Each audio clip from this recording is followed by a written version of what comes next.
Hey guys, how's it going? Moving on to the next section, I'm going to talk a little bit about field exploration, especially when it comes to engineering. So, in one of my first videos, I was talking about that the very first step in an ideal world is not for you guys to have a foundation repair specialist come out pushing products and systems and stuff like that, but rather to get engineers out there, structural, civil, geotechnical engineers who specialize in this sort of stuff. Unfortunately, it doesn't always happen that way, and that's fine. And to some varying degree, it's going to cost what it's going to cost, right? Once your foundation is moving, your house is cracking, things are tilting and leaning, you're not looking at necessarily the cheapest thing that you're going to have to deal with, right? So, to some varying degree, it is just going to cost what it's going to cost. But it can be very daunting and very overwhelming to be hit with all of this information, for one, and for two, to not know going into it. So one of the things that I really don't like about pushing products first before engineering and before any type of field exploration is you can give somebody like budgetary numbers, and that's fine, that works just fine, but that's all it is, it's a budgetary number. You have to remember, once you start dealing with dirt, you're dealing with soil, geotechnical or civil engineering is the most inexact form of engineering that exists. And the reason why is if I had a plot of land, right, my house is here in the middle, I could do $80,000 worth of testing all around, but just because this shows something, the profile of soil can be entirely different in zones across it, right? This could be 1, 2, 3, 4 different types of soil. So even if you pumped 80 grand into testing, then you're still not going to be able to say something to the effect of polymer injection will take 3,281 pounds of foam. You're never going to be able to say it. There is strange things that have occurred in the past, and if you want, I'll make a fun video about all of the exciting, wild projects that we've been on that just make no engineering sense whatsoever. But that's not the point of this video. The point of the video is doing 80 grand worth of testing prior to putting a shovel in the ground, I don't think is reasonable. Okay, it's not, especially when you're talking about value engineering. On the flip side of that, there are some companies out there that will hire an engineer who never sets their eyes on the project. They look at the salesman's drawing and they take the salesman's photos and drawing and they do their evaluations and make things make sense like that, and then they'll stamp, sign, and go. And if you're looking for a cheap way for something to work, sure. What that still lacks is field exploration.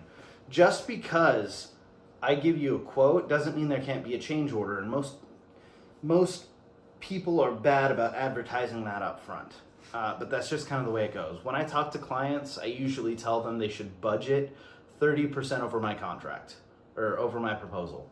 And I tell them that because change orders are realistic. And in an ideal world, there is not a change order and we're all fine. And you've got 30% more money that you have budgeted that you can spend toward repairs after we're done, right?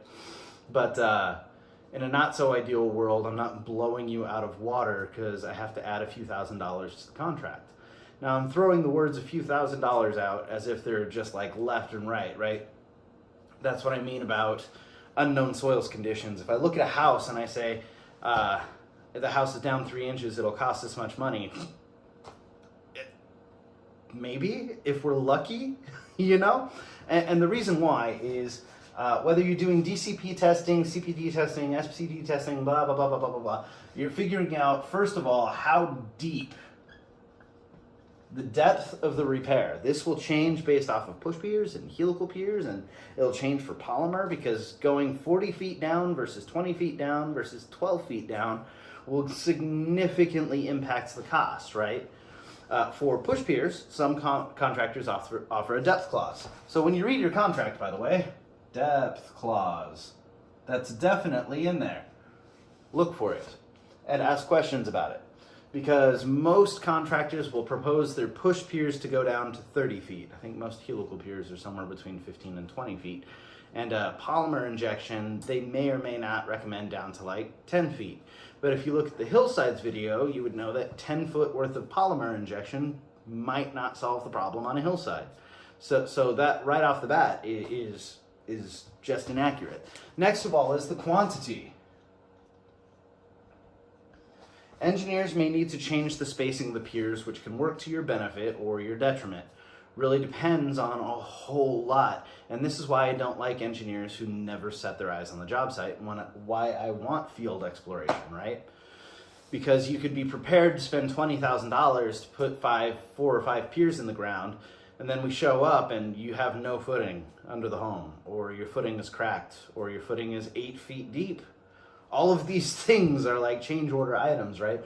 And more importantly, depending on the condition of the footing, you may have to add steel to span that section. You may have to widen the spacing of the piers. You may have to shorten the spacing of the piers. It depends on the footing, right? So that affects the number of piers.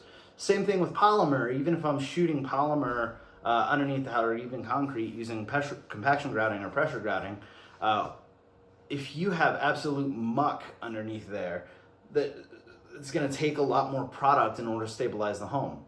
The worst test I ever did was in the city of San Mateo, outside of a residential home, and it was a dynamic cone penetrometer test. It dropped a 60-pound hammer repeatedly 33 centimeters, and we recorded the number of blows for every 10 centimeters. And the worst test that I did, I got my rods down, I got my testing apparatus down 24 feet before I even turned on my machine, right? So if I went out there and I estimated that we would use an average number of polymer for your geopolymer mixture, your soil polymer matrix, and I estimated it down to 10 feet, that would just be wildly inaccurate, right? So soils testing for quantity is also very important. Depth, quantity, and design. I have to say design too.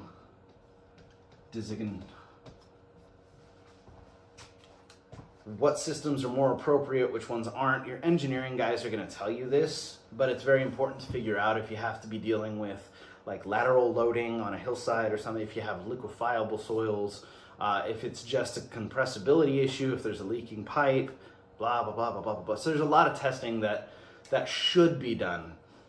So I know engineers will hate me when I say things like $80,000 worth of testing is not worth it, but at the same time, not doing testing is entirely not worth it either.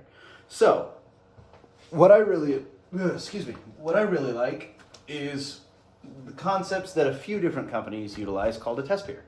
So if I had a house, I would install one test pier, right? So if I had, I don't know, piers all around like this, they would come out and install one test pier.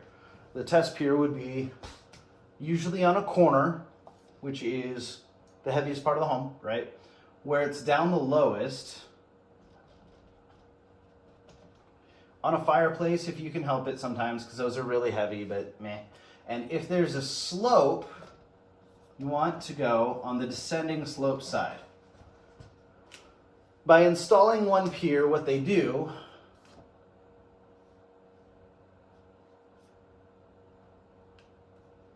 footing, wow, that was bad, sorry.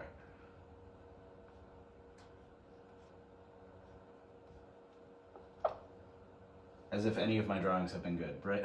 Anyway, so you got your footing and you got grade, right? So what they do in order to install these piers, they come out and literally just install one push pier or a helical pier or something else. The helical pier is bigger blades. There's a lot of reason they do this, but I'm sticking with push piers because it's easier to explain. So they come out and they dig out the footing, right? They dig out the footing. In order to expose it, they'll chip off this section of the footing, they'll pop the pier on, and they'll push it to refusal. So what information are we gleaning off of this? First of all, the depth of the footing, right? If your footing is 8 feet deep, it changes the design, it changes the number of piers, and it changes excavation costs. If the footing is too shallow, it may need to be braced with steel. If the footing is spalled or cracked or doing all of these weird things, then you may have to change the overall design, right? If you have a grade beam installed, it will probably be on the descending slope side. more than likely. And it'll probably have supports like mini piles or caissons or something like that. So just exposing the footing and running your little rebar locator to check for the reinforcement and checking its condition is all really good. Next of all, when you push the piers down, usually you're recording the pressures, the amount of PSI as you stick each pier section down into the ground. And by recording that, you're checking relative soil strength as it goes, right? So that basically profiles the soil for us, and at the same time gives us the depth of that repair, right? Over here. The depth of that repair. So that tells us a lot. Guys, even with that, we're installing one pier, okay? The profile of the home could be different over here. If you have an addition, it could be different. Caissons might be different. Maybe this one pier was the deep footing and the rest of it was under poured or whatever. So you can see there's so many variables. There's so many variables when it comes to foundation repair that you could easily double or triple your estimate because you just don't have the information available when you're just looking at the house. So it's a caution that I want to give to you guys. Definitely take the time.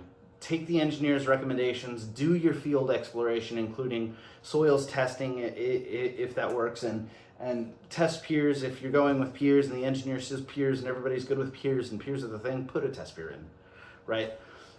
Once again, to some degree, it's just going to be money that you have to spend. You can't control the fact that the pier goes down 100 feet into the ground, like the city of Novato. On Marina Keys, we pushed piers all around a house that went down, and not one of them went down less than 115 feet. So it's money that you'll have to spend one way or the other, but it's better to know going into it whether or not you've got a change order that's going to triple the cost of your job, or if the estimate is somewhere on point. That way you can better affect your budgeting and not be stuck with your house halfway destroyed, soil ripped out, piers half pushed, and then people stop work and say, we need $50,000 on top of what we've got, or we can't keep working. And that's not the contractor's fault. It's just that inexact version of science. So the more diligent you are at the beginning of the job, the less surprises that you'll get during it. So it's just a very high recommendation. DCP testing, SPT, CPT, blah, blah, blah. Hopefully that was informative for you guys. Please like, share, subscribe, whatever else. And any questions, comments, concerns, feel free to drop it into the comments section below or private message me directly. Thanks.